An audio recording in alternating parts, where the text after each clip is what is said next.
Um, let's move. We can move right into the story, into the theme for this week. It is an extraordinary story from the Talmud, one with which some of you are familiar. Maybe most of you, maybe even all of you, are familiar in one way or another with this story. But we are very good as a people. We're very good with repetition. We do quite good at it. We do quite well with it. Every single year we read and reread the same Torah portions that we read last year, and we relish the possibility of seeing something new or of gaining some insight from someone else who will illuminate our own particular manuscript along the way. So this is what we do. Machzor is our way of talking about the yearly cycle. It becomes from chazara, which means repetition. The machzor is the repetition. And every year there's a machzor, there's a Rosh Hashanah machzor, and there's a Pesach machzor, and there's a Shavuos machzor, and so on. Everything returns.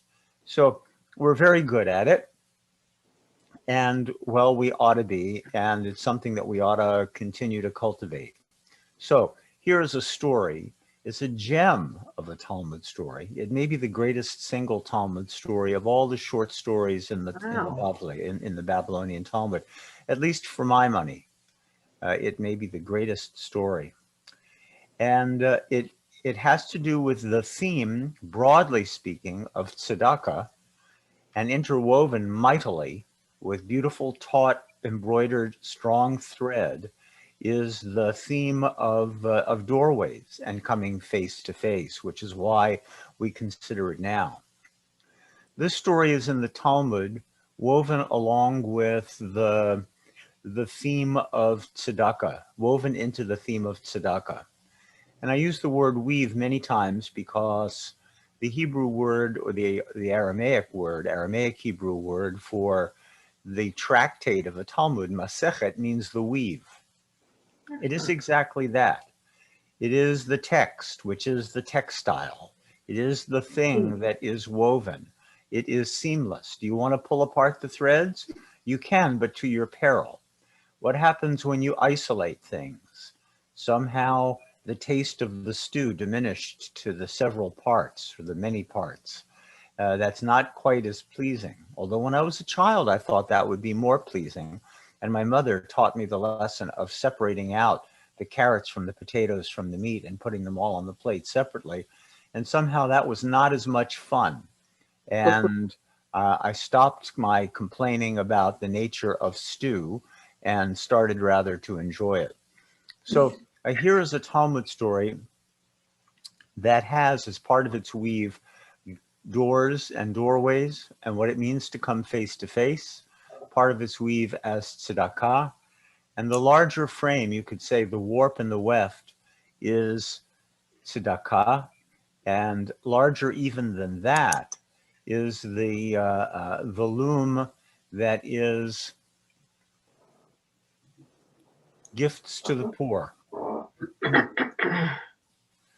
It's because of gifts to the poor. It's because of enabling the bride and groom who want to get married, who have no funds, to proceed with that part of their lives. It's because of the community that provides for that part of their lives that this story even comes into our literature. Of course, the Talmud needs to talk about tzedakah. Tzedakah is an important part of the life of our Jewish community, or of any Jewish community. But where do you get off talking about tzedakah? Where actually does it come from? From whence? What is its origin? How does it enter seamlessly into the seamed text? In the Jerusalem Talmud, it comes in through the tractate that has to do with gifts given to the poor from the ground, the peah, the corners of the field, let's say, or other gifts to the poor. And from that comes a whole story of the whole unfolding halachic and agadic discourse, that is to say, procedural and storied discourse about tzedakah. But the Talmud of Babylon, the major Talmud for us, is not a Talmud that talks at great length about agriculture in the land of Israel, which is the theme of the Mishnah of Zeraim, of seeds. And so tzedakah has to come in through a different door, but it has to come in because tzedakah is an important theme of the foundational themes of Judaism. Torah, Tefillah, and Tzedakah. We know on Rosh Hashanah, these are three themes that are supposed to help us as we move forward. So here is a theme of Tzedakah, a theme of opening and closing doors, a theme of coming face to face, and all in the very short story of Mar Ukba and his wife. So let's be at it, Diane. What do you think?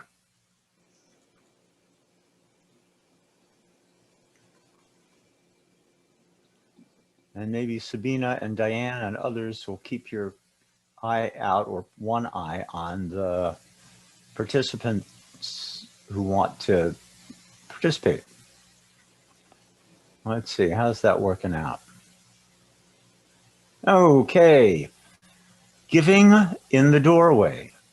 We're going to focus on the English and set aside the Aramaic and assume that everybody is quite facile with the Aramaic.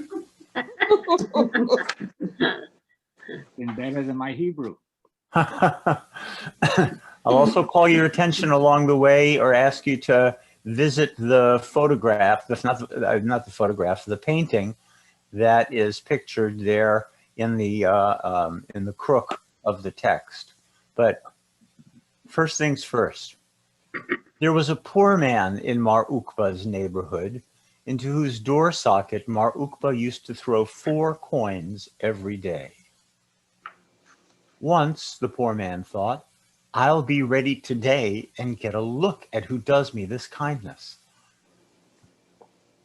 On that day, it happened that Mar Ukba was late at the Beit Midrash, and his wife came to meet him. As soon as the poor man heard someone approaching the door, he began to go out. When Mar Ukba and his wife saw that the door was opening, they ran from him, taking cover in a communal fireplace from which the fire had just been swept. Mar Ukba's feet began to burn on the hot floor, and he shifted his weight from one foot to the other. His wife said to him, "Put your feet on top of mine." He did so, and his feet were insulated from the heat, but his pride was wounded. Were his wife's feet so much tougher than his own? Had a miracle been done for her, but not for him? She read the emotions on his face and explained, "I am usually at home, and so my gifts are given directly." And you'll see that the story comes from the Babylonian Talmud, the tractate of Ketubot, the tractate that has to do with marriages and marriage contracts. Now, I wonder what grabs your attention first in the story. The whole story. That is the whole story. It's one of 3 stories of Mar Ukba that come one right after the other, but this is the one on which we will concentrate. Perhaps I'll post the other 2 and we can give them some attention. But yes, I thought it was supposed to continue. I was waiting for the next page to turn. Right.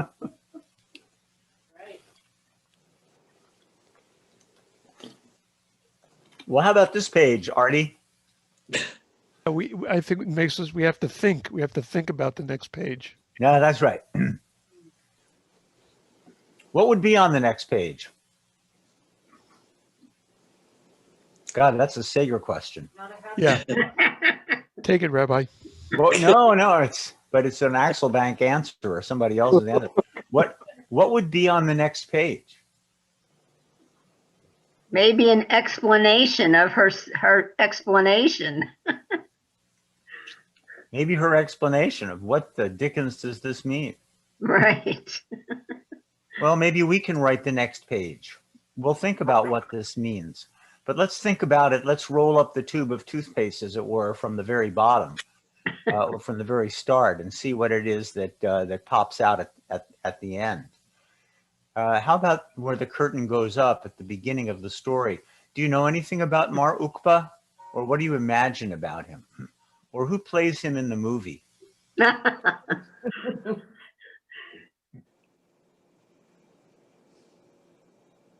I think he must be a very good man because he's trying to save his neighbor's pride, and not let him know who does the kindness. And that's another kindness besides the coins. It's the kindness of saving his friend's face. Let's say the kindness is another kind of coin, if you will. Right. What kind is it? Why is it important? Somebody else. Well, what struck me was, how Mar Ukba seems to be following Maimonides, that anonymous charity is better, but his wife's experience is somewhat different, and she seems to be the more rewarded for giving directly.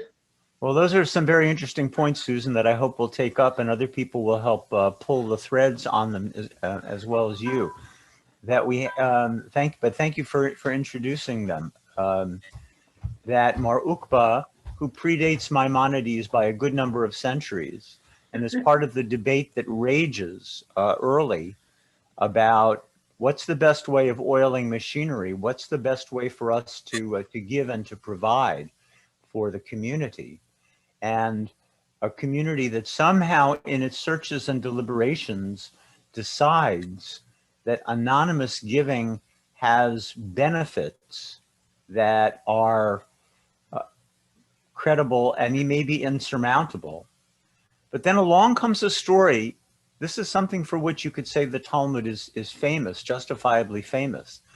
Taking a procedural, which is to say an halachic issue, an issue where there's discourse and there's studied movement towards a set of procedures, by which I mean halachot, halacha from the verb halach that means to proceed or to walk, has a set of procedures that establish themselves that help a community reach towards what it would call normative. We all aspire to a normative community on a certain level. And to take that and to realize that it's not the only point of view that's possible. And maybe there's a point of view that has value, and to then place it in the story. And I think, Susan, you've raised the point that's a fair point, that Mar Ukba's view is a mainstream view of giving, but his wife has a view also that seems to work and addresses or offers a certain drama in the story. I wonder whether anybody else wants to help. Is it possible that she sees the whole community, at least the other family, the other household, as the same as her own household? So you would give to people in your own household, your own community. You wouldn't be indirect. You would obviously be interacting with these people. And these people. I was just going to say, and therefore you wouldn't be anonymous. They'd see that you're giving the gift. They would see that you're giving a gift. It would somehow be more open. Mm-hmm. A neighborhood that has a bigger sense of home about it, let's say. Yeah. Yeah, that's certainly possible. That's certainly possible. Mar Ukba is his Beit Midrash is in some different part of town, let's say, at least far enough removed from where he lives, so that, well, his wife might worry about him if he's late coming home from the Beit Midrash. So maybe he doesn't have to take a crosstown bus, but it's not right next door, apparently. Steve? Yeah. Steve, my take on this was a little different. When she was talking about my gifts are given directly, I took it as gifts that she received, the gift of her being able to withstand the heat rather than gifts that she gave to someone. And then that got me thinking, well, who would have given her that gift?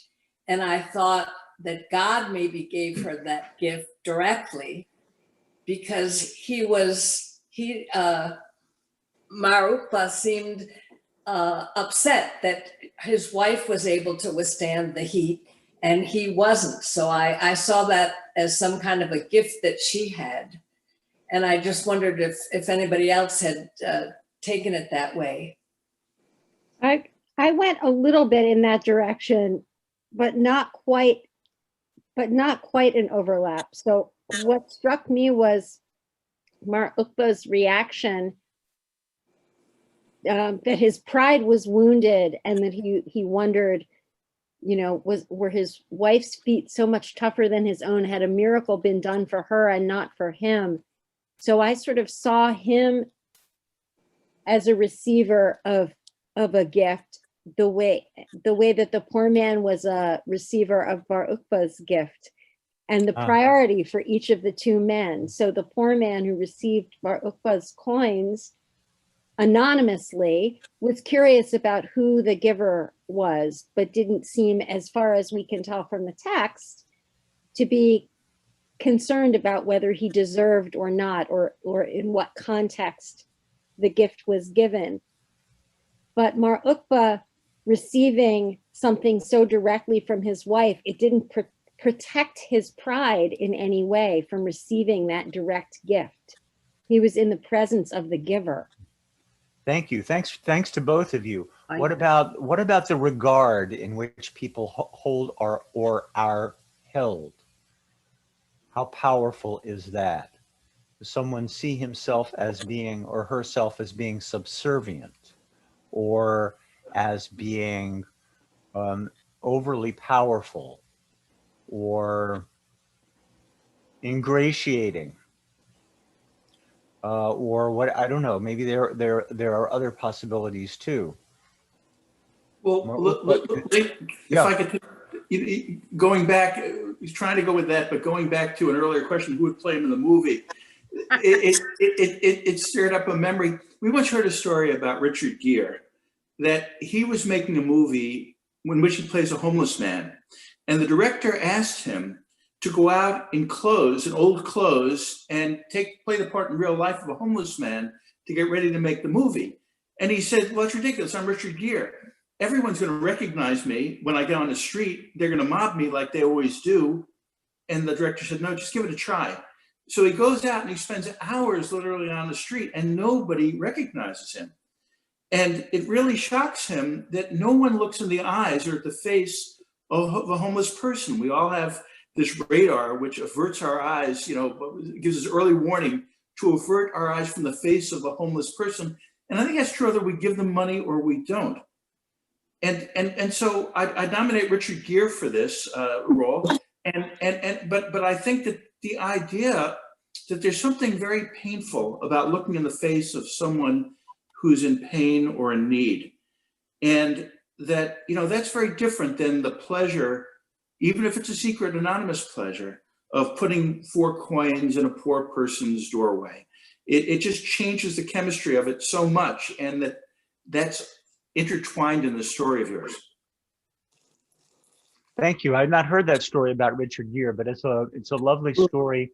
And he went out into the street dressed as his director had directed him, because he's a good sport and a good player and ready to learn something.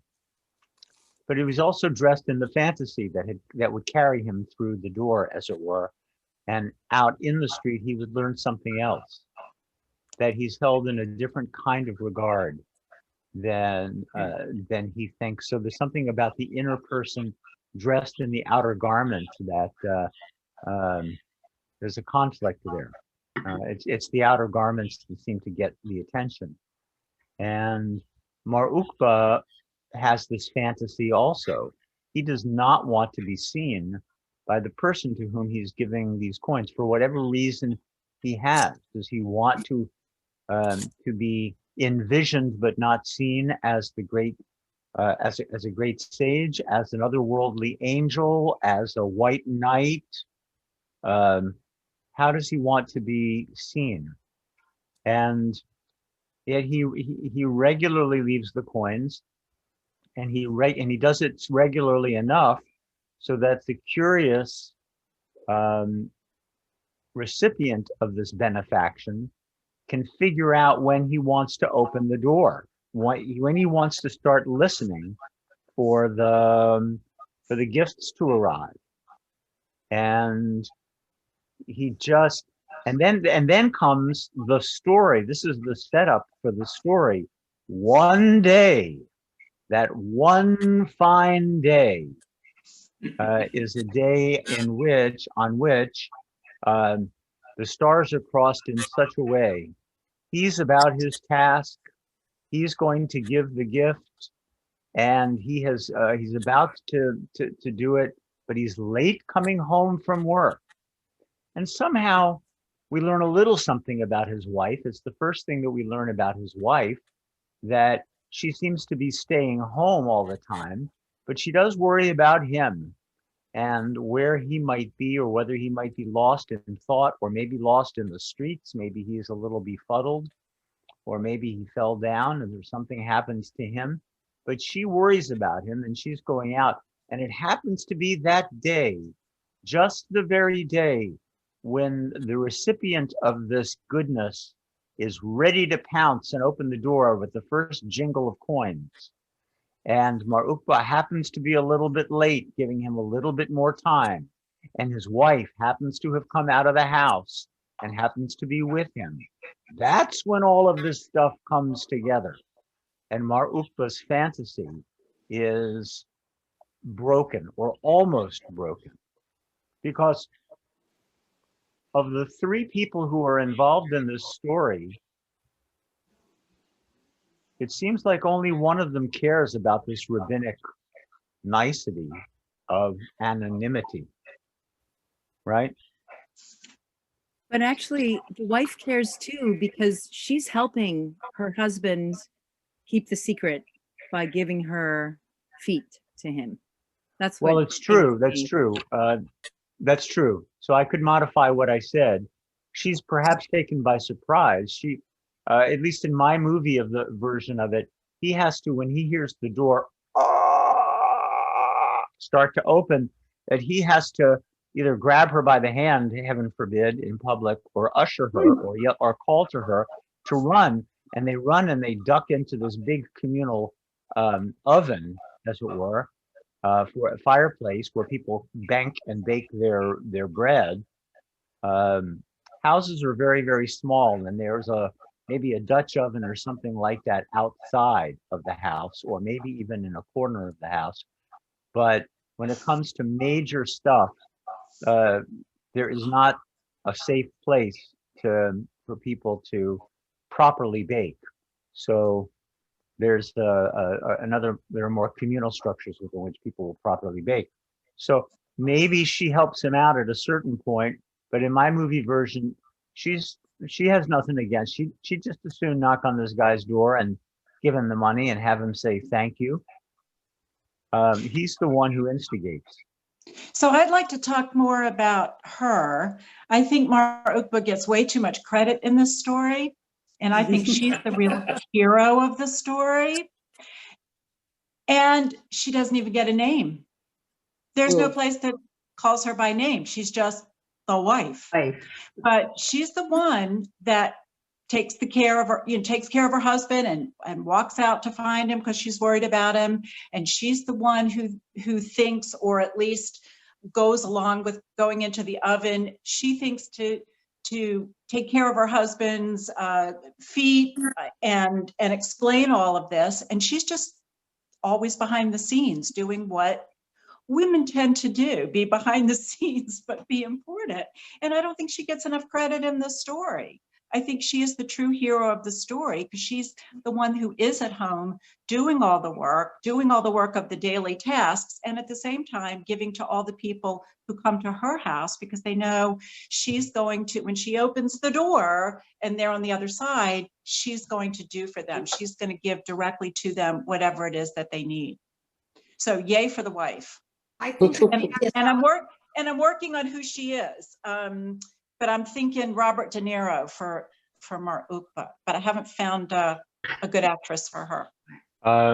Yeah, Melanie. I think that she's got calluses on her feet because she goes up and back to the oven all the time. It's no big deal for her to have her feet hot because that's what she does for, every day. And he doesn't go to the oven. And so, it's sort of like my grandmother used to be able to take things out of the oven without mitts. And I used to say, how can you do that? And she'd say, what? This is not hot, because, hey, so I think that, this is her everyday work.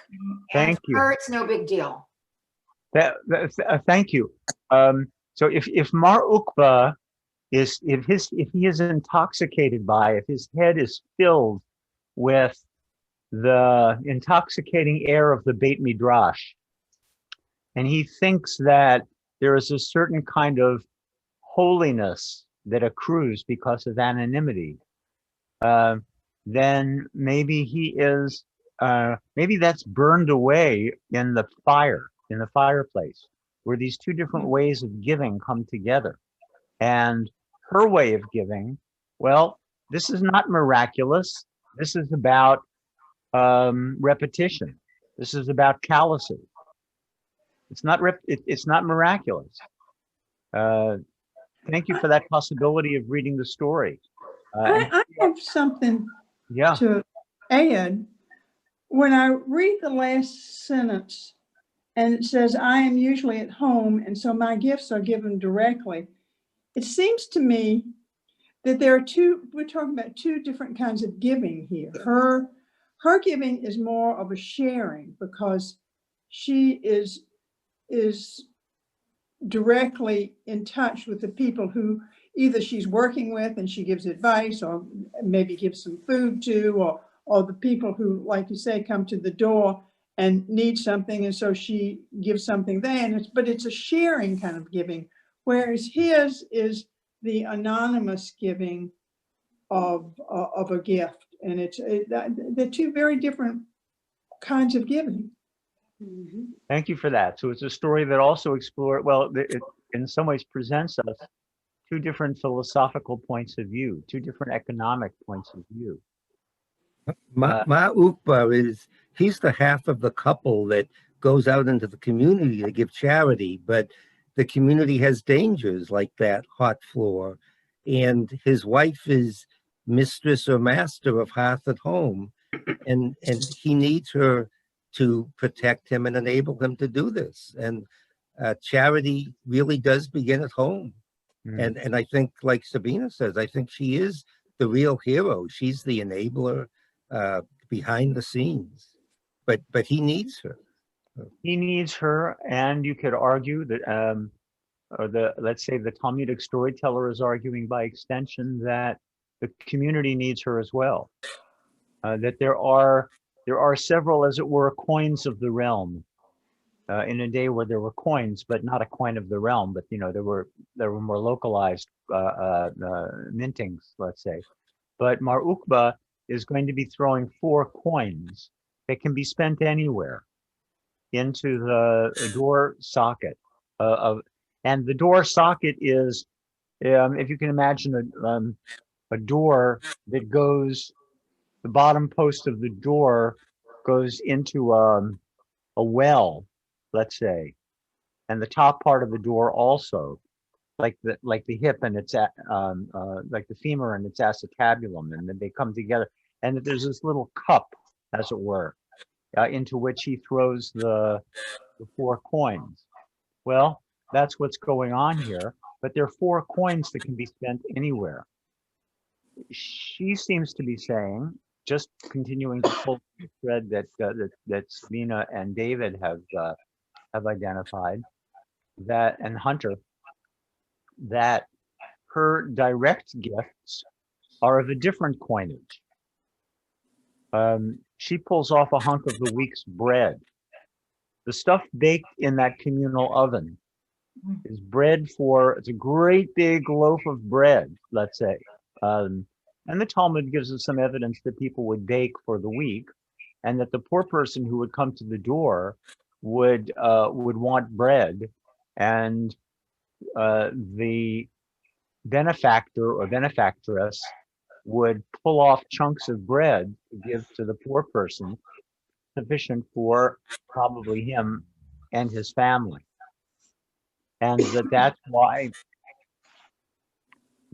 on Pesach, for example, when we make hamotzi over the matzah, we say that double bracha, the bracha over the matzah and the bracha over eating bread, that we use small pieces of matzah. The matzah is broken and distributed. Why is that? Well, the Jewish reading of it is that this is lechem oni, this is poor people's bread. This is the bread of affliction, the bread of poverty.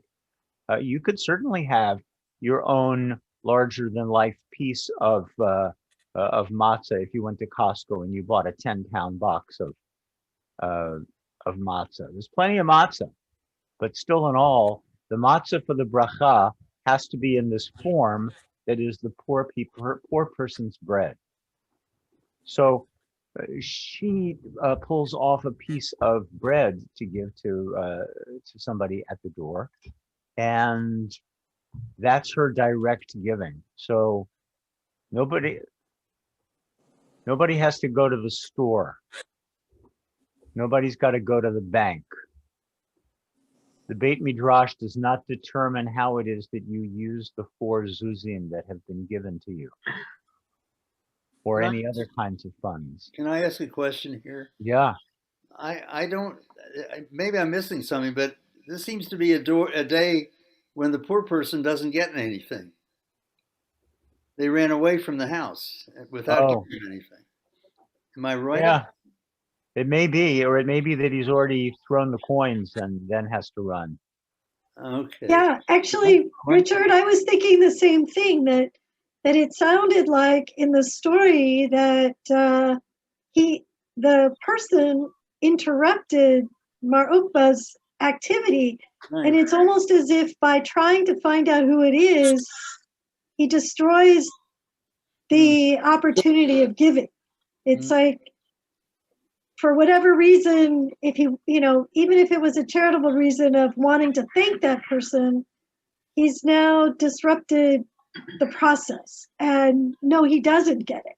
And the question would be, will Mar Kokhba come back? Mar Ukba, will he come back? Will he try it again or not? Will he risk it again? Has the whole process been disrupted? That's a separate story, I think, but from the question about the wife and her feet. Yeah. But looking at it, in a way, for Mar Ukba, it's all about himself. He wants to stay anonymous because he wants the mitzvah, on his ledger, and then it's his feeling of shame, his feeling of pride being enslaved, it's all about him. It's not about the recipient of the tzedakah. It's about him. Steve, can I ask a question? Yeah. How does Mar Ukba come off in the other stories about him that appear in the Talmud?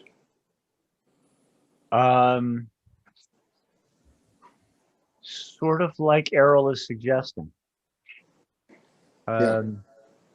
He is, we'll find in the other 2 stories that, at least my reading of them, he's got his own obsessive ways, his own compulsive ways. that he gives because he's afraid that he hasn't given enough. He gives because for the sake of life in the world to come. He gives in a way that almost threatens his own family's day-to-day well-being. So it is about him, very much about him. So this, Rabbi? Yes. I'd like to suggest everybody's needed to make the community. Everybody has a function in the story that Nobody's a hero. They're all necessary as a community. Thank you. And that it seems to me to be the lovely way in which the storyteller leaves us. Or you can say everybody is playing his or her role, therefore everybody, both of these great characters are heroes. If you want to use the word hero in the sentence, and you don't even have to. You could even say that there's something brave and heroic about the man who wants to see who's giving him this gift. Why would you not want to know?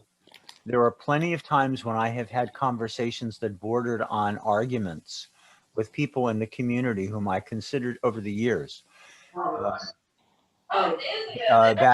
in days when people really cared what I had to say about such matters. That they not give anonymously. That anonymous is narcissistic in a certain way. Anonymous feeds your sense of who you are.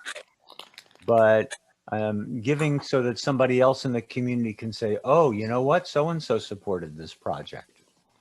That's very important, especially if so-and-so recognizes how important her gift or his gift is, named gift for something, how important a member of society that person is. So wanting to know who's giving you this gift, who your benefactor is that's its own special act of courage or heroism.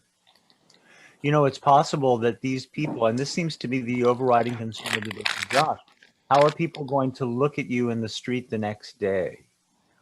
Are you going to be embarrassed when you see the person who gave you a gift of funds the day before? Or are you going to feel committed to that person, to vote for that person's platform, or to support that person's candidacy, or in some way be deferential? No. Is it possible that there is self-aggrandizement that you're giving, saying, here, my good man, even though you don't mean to, but that you do it? Lie down. How do you react to the person? What kind of look? Do you think about it when you roll down your window to talk to or to give some money or a granola bar or some water to the person standing at the corner of 15501 and wherever it is that you happen to be? What's that kind of encounter like? There, but for the grace of God, go I, maybe. Maybe. Well, I think that the wife's response, in a way, is a model for that, because, you know, it's pretty. She knows her husband really well, and it's clear she doesn't want to say to him, you know, you're kind of a narcissist. You want to be an angel, and now you're in this embarrassing situation, and you're feeling, you know, embarrassed in front of this guy. You're embarrassed and upset in front of me, and maybe I'm better than you too. I'm going to say something to you that's true, but isn't going to go into the realm of, you're being kind of silly about this stuff. You're being selfish, narcissistic. You want to be perfect. This isn't an act of being perfect. This is an act of tzedakah. It's something a little different, and it's done in the real world by real people. And she says that in a way that lets him off the hook.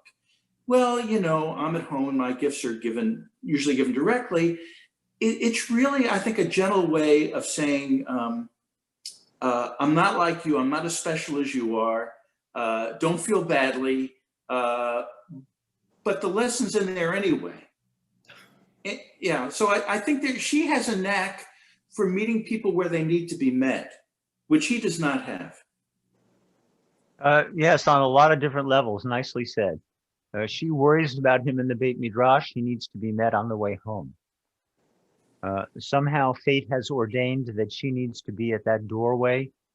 Part of the clash of philosophies that these two own. Part of the intersection of their worlds, their economic worlds. And by economic, I mean echo in the Latin sense of the home. Her economy is the home economy. His is the economos. His is the broader, general, legalistic How is the world oiled? This is the larger economy. And his is the one that prevails in the streets, and hers is the one that prevails at the door. And while the rabbis very, very much value writing the anonymous check, writing the check to JNF or to the JCC or any other acronym that you might want, to imagine, they very much value that. Something is still lost if you don't have face-to-face giving. And imagining the person, or raising up as a hero, the person who does the face-to-face giving is something that they themselves do. Let's not forget that the rabbis who are Mar Ukba's companions and colleagues, they're the ones who write this story and who make it, and their literary descendants are the ones who bring it as part of the Talmud. And it doesn't have to be until it's photoshopped or edited in. But somehow in this long discourse, procedural discourse, for just how you do it and where you look, and examples of 5 heroes who gave anonymously this way, and this one who put it in a box, as charity box, and this one who just picked a hole in his pocket or in his backpack, and the coins leaked out, and whoever took them, and this one who knew he was being swindled when he was being swindled, but he was still doing it because it was practice for when he wasn't being swindled. I mean, there are all kinds of interesting stories. There are really all kinds of interesting stories, and it's a long, beautiful flow of stories and points of view. And then along comes this story, in which Mrs. Ukba, as it were, with one hand raised, says, no, this is not the only way in which that which seems to be miraculous happens. This is not the only way in which giving gets done. And it's necessary, and it's necessary for you to see that there's a whole economy that unfolds door to door.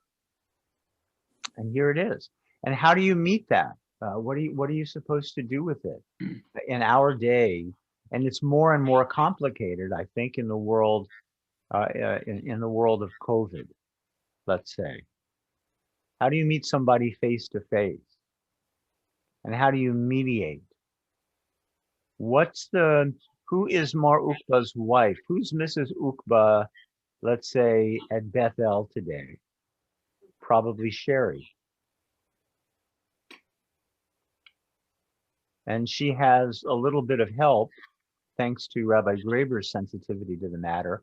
And there is that, although it might seem a little distancing, but it's also the compromise, that little drawer that she can, into which she can put some bread or some food or something, and then push out so that somebody on the outside can take it. And she doesn't have to open the office door and let somebody in of whom she's not sure, which is its own doorway issue, an issue with which we are not unfamiliar already, having seen the door as something that is both inviting and also protecting, also off-putting. It's got to be able to say, I'm strong, don't mess. And it's at the same time be able to say, you're welcome here. And how does it say both hospice and hospice at the same time? To be both hostile and hospitable at the same time. And what about rolling down your window at the corner of Irwin Road and 15501? And what about somebody who comes to the door clearly knocking and looking for a handout? What about the person on 9th Street in Durham or on Franklin Street in Chapel Hill, whom you know is going to ask you something? Do you cross the road so that you can be the chicken who was on the other? Why'd the chicken cross the road? Well, he didn't want to see the bag lady, do you do that? Is there an element of fear, of trepidation in that moment? What are you going to do if you smell alcohol on that person's breath who's asking you for $5 for food? Or tobacco? Is your own judgment going to prevail? Your own set of values and how people ought to use the money that they risk asking of someone. There's a man who used to knock on our door all the time, and he hasn't for a long time. He moved actually, but for years, and before him, his father. And when he knocked on the door, it didn't matter whether you had just given away your tzedakah for the week, or whether you were out the door, or whether if you were a rabbi, somebody had just died and you're running to a bedside. His need prevailed. It needed to prevail for him. He did not care about anything else. He was the model of compassion, that is to say, and the model for compassion. It had to be about him. And it realigns your life every single moment, every single time it happens. So does it happen to you? And who's your hero? I mean, we're not into medallions or anything like that, but I wouldn't mind having a medallion of Mar Ukba's wife. I wouldn't mind Sherry having a little icon of Mar Ukba's wife in the synagogue office, or whoever it is who is the person who opens the gates, as it were, at Judea or at the Kehillah these days. What do you think?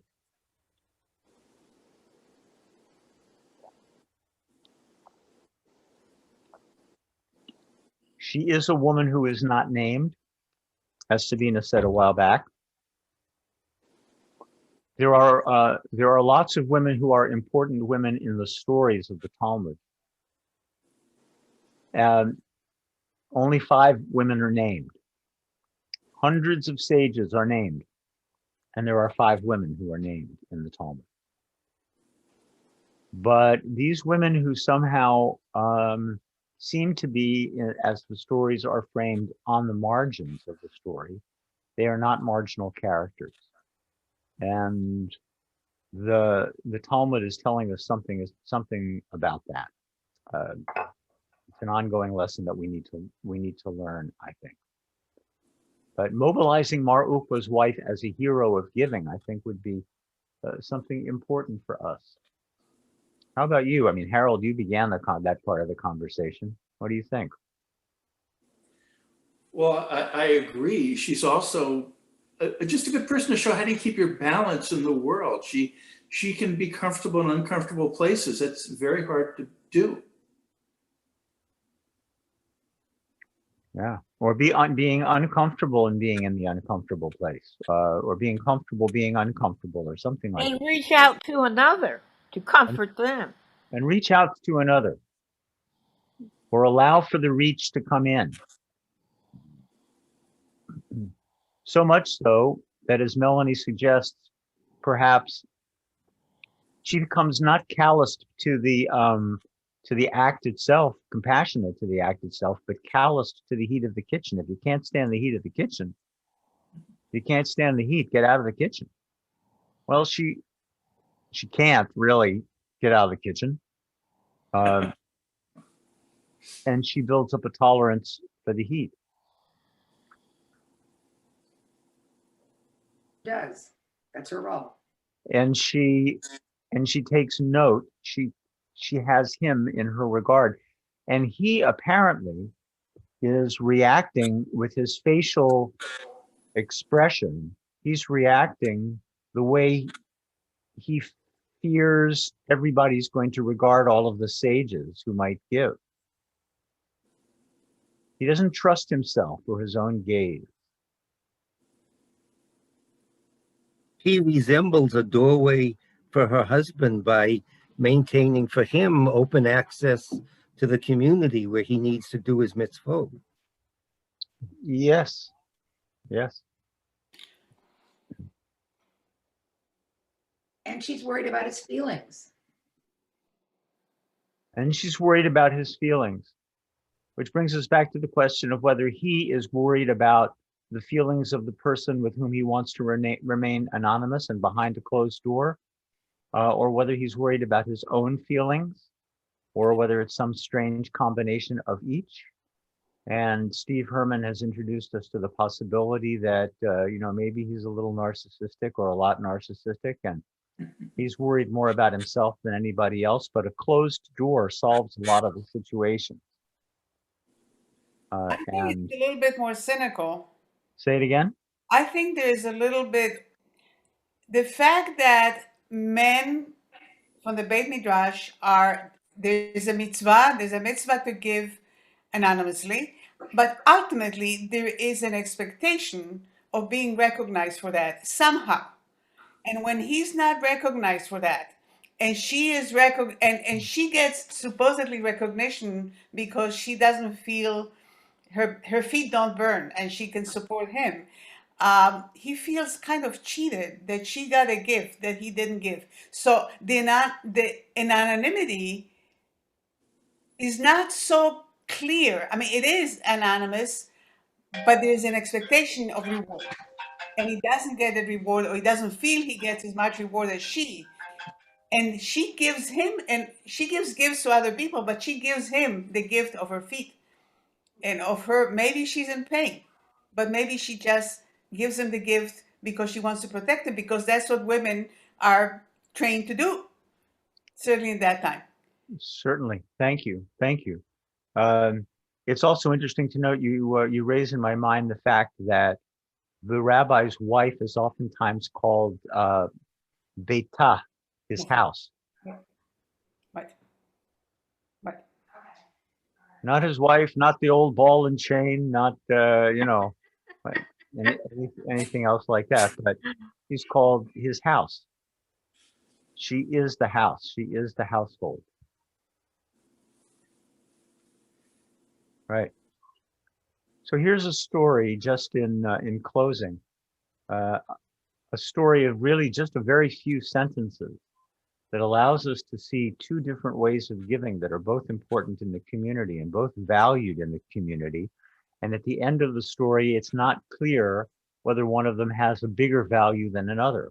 One of them has a broader reach than the other, but these two come together on that day. Whenever the Talmud says on that day, you know, something unusual is going to happen that's going to focus your attention on more than one issues as this masechet, as this weaving comes together and its themes come together. On that day, these two philosophies of giving are going to come together. And the characters and characteristics of the ones who are exemplars of this one and that one are going to come together.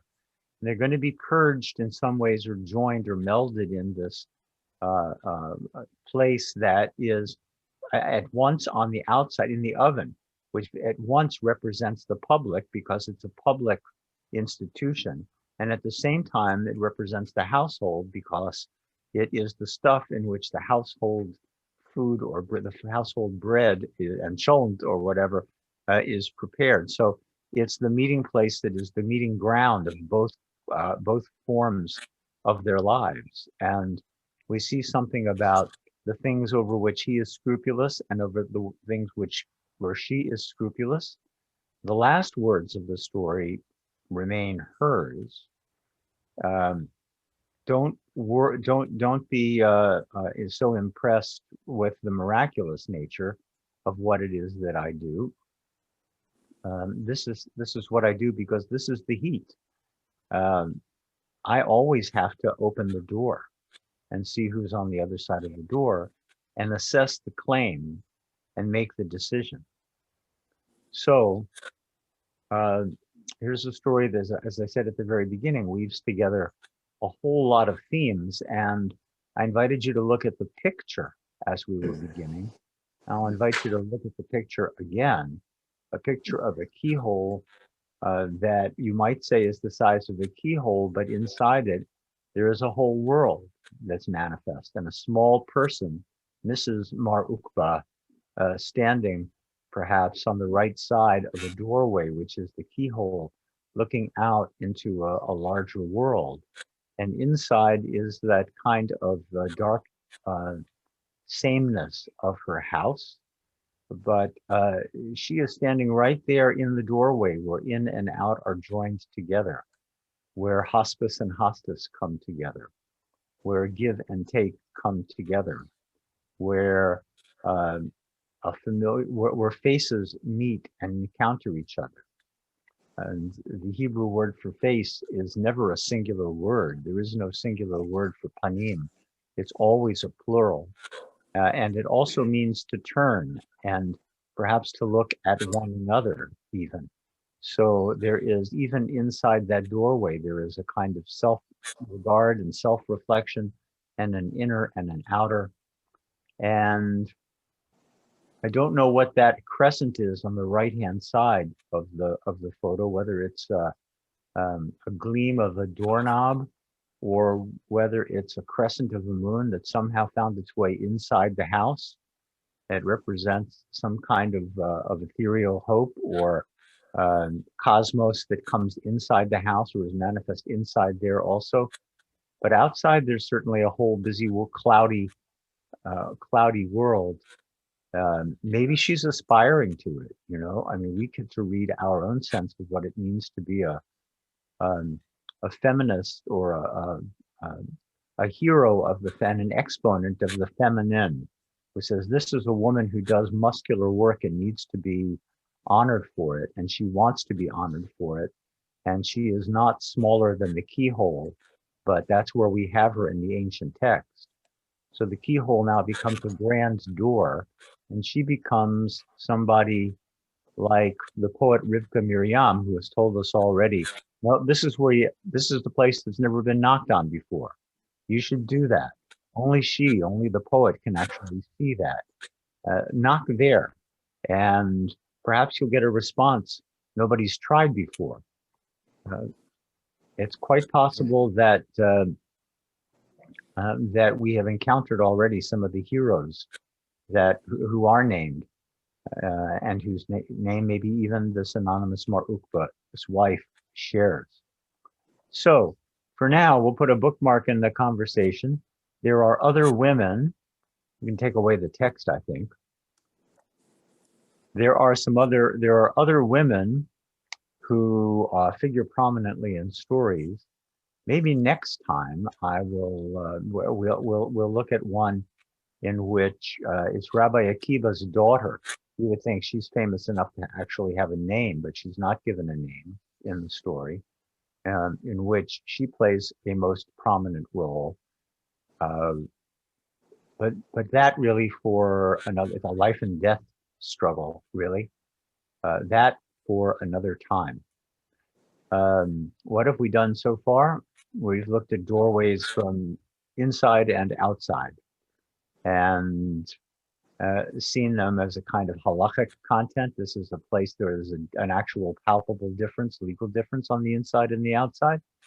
And it's a place of a spiritual difference and a place of crossing and crossing over. Poets and sages and philosophers and psychologists so far have peopled our stage, and there'll be more folks with more variation in the theme as we go ahead. Keep your pictures of doors coming, or your own projects of, like the one that you saw on the screen, of paintings of doors, or something in 3D that you want to put in front of our house or bring to the synagogue, or photograph and send. Thinking in terms of rituals, as we were thinking from the very beginning, and a mezuzah that somehow marks the difference between in and out and has hand sanitizer attached to it, or something else that reminds us that there is yet another reason for those who are making and minding the difference between what's inside and outside. So let's leave it for that.